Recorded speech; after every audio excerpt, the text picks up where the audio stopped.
السلام عليكم ورحمة الله وبركاته. اللهم صل وسلم وبارك على سيدنا محمد وعلى آله وصحبه وسلم. عاملين ايه يا حبايبنا؟ كلكم وحشتوني يا حبايبنا المصريين والمغاربة وكل البلاد العربية، كل الناس طبعا اللي انا اعرفها وهم يعرفوني. بحب اسلم عليهم واقول لهم يا رب تكونوا كلكم دايما بخير، انتوا وحبايبكم ان شاء الله.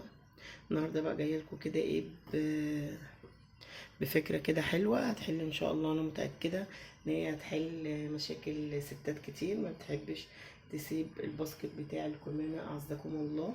ان هو بيبقى جديد بس بيبقى فيه مشكلة صغيرة كده، ناس كتيرة ما بتبقاش عارفة ان هي تحلها ازاي. هنحلها بحاجات بسيطة جدا وسهلة، ويا رب الفكرة ان شاء الله تعجبكم معايا. بصوا حبايب قلبي، طبعا الباسكت انا لسه غسلاه. طبعا بنغسله كل يومين كل 3 ايام، كل ما احس ان الباسكت كده بتاعي مش نضيف بحط فيه كده كلور وبغسله كده بالمنظر ده وبنضفه. طبعا هو لسه مبلول، هو بالطول كده تمام اهو. وعندي طبعا الغطا بتاعه اهو. الغطا طبعا غسلته من بره ومن جوه بالمنظر ده زي ما انتم شايفين. المشكله بقى هنا اللي بتقابلنا، هنا باظ وهنا باظ تمام، وبيبقى الباسكت كله جديد. طبعا مش هنرميه، ده كده التكه اللي هي بيدخل فيها، لكن الناحيه التانية اتكسرت او باظت. انا هعمل ايه بقى؟ اهو اجي اقفله ما بيتقفلش. لا انا كده حاطه العكس على فكره، استنوا احطه معاكم عدل. اهو هو المفروض كده عشان الغطا بيبقى كده تمام. انا بقى الفكره اللي هقولها لكم ان انا اولا بجيب مسمار بسخنه كويس جدا، واقوم عامله فتحه من هنا تمام وفتحه من الناحيه التانية. وعندنا هنا السلك ده السلك العادي بتاع الكهرباء، بجيب اي حته سلك بقوم انزع الطبقه اللي هي الخارجيه منها، وبقوم واخده الطبقه الداخليه دي وببدا اقص كده حتتين بنفس الطول اهو. يعني حاجه كده هنعالجها بحاجه بسيطه جدا اهو. اقيس كده وما نرميش الباسكت بتاعنا طبعا، عشان نروح نجيب باسكت دلوقتي غالي بعد الاسعار اللي احنا عارفينها. اه حبايب قلبي، قطعت كده حتتين قد بعض، ابدا بقى ابرمهم كده. الاول ادخلهم في بعض كويس جدا زي ما انتم شايفين اهو. ببرم كده الجزئين لان هو بيبقوا جنب بعض بس ايه مش على بعض، فاهميني؟ فكرة سهلة وبسيطة وبجد كده هنغطي الباسكت بتاع الكمامة اعزكم الله. طبعا ما ينفعش ان احنا نسيبه مفتوح اهو. نعمله كده نتنيه في قلب بعضه بالمنظر ده. التانية اعملها نفس النظام اهو. اتمنى بقى من كل حبايبي اللي هيشوف الفيديو لو اول مرة تشوفنا او تعدي او تسمع اي فيديو لينا، اتمنى ان انتوا تعملوا اشتراك للقناة، ومش هنكبر غير بدعمكم ومع بعض ان شاء الله. طبعا بالنسبة لحبيبة قلبي قناة الليدي لوما، طبعا انا متابعاها من زمان، انا رافعه لها الفيديو بتاعها على المنتدى.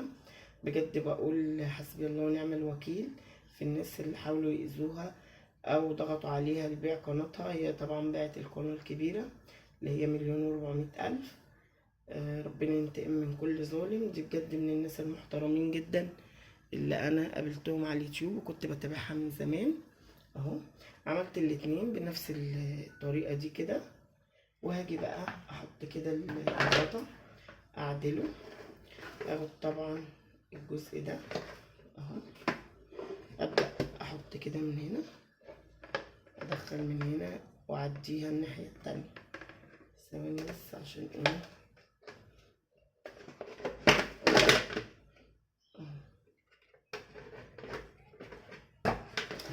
انا كنت عاملاه قبل كده بس وانا بغسل غطا كده لقيت البتاعه اتقطعت، رحت قطع الناحيتين بقى وقلت اجددها مش مشكله اهو. شايفين انا عملتها ازاي اهو؟ بدخلها كده ثواني وهبقى معاكم اهو. حبايب قلبي بعملهم كده وببدأ بقى امسك كده جامد، اربط كده ربطة واحدة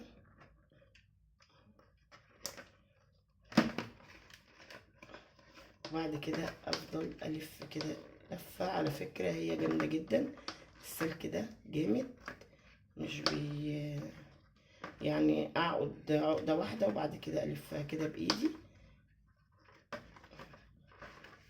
هلف كل السلك ده كده على بعضه بحيث ان هو يعمل لي ايه، عايزل كده لما اجي اقفل وافتح الباب بتاع الباسكت اهو.